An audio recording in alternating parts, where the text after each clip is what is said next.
જોયું માણસની જેમ ભગવાનના પણ કપડા સોફા ને બધું મળે છે. જાડિયાથી પાતળા થવાનો 43મો દિવસ. સવારમાં કડવી કોફી પીધી, મોટું ડેપા જેવું કેળું ખાધું ને હનુમાન ચાલીસા સાંભળતા આપણે પહોંચી ગયા હતા જીમ ની અંદર.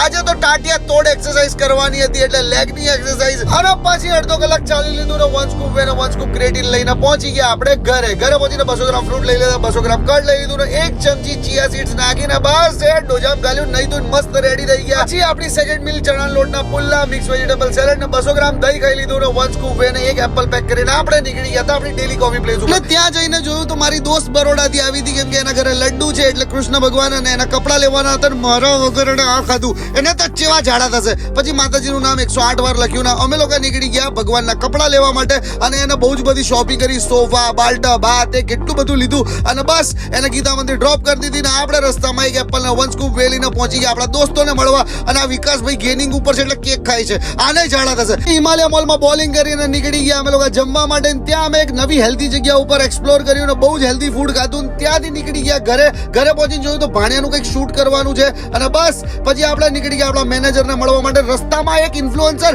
મારો દોસ્ત કૃષ્ણા પણ મળી ગયો હતો, ના છે મારો મેનેજર સ્મિત. બેઠા ગ્રીન ટી પીધી ના મીત આવ્યો તો મળવાનું, ખબર નહીં એના હોઠ મીઠા જેવા લાગતા હતા. બસ પછી બહુ જ બધી વાતો કરીને નીકળી ગયા ઘરે. ના જ રીતે દિવસ પતાવ્યો. તમે ફોલો કરો લ્યા.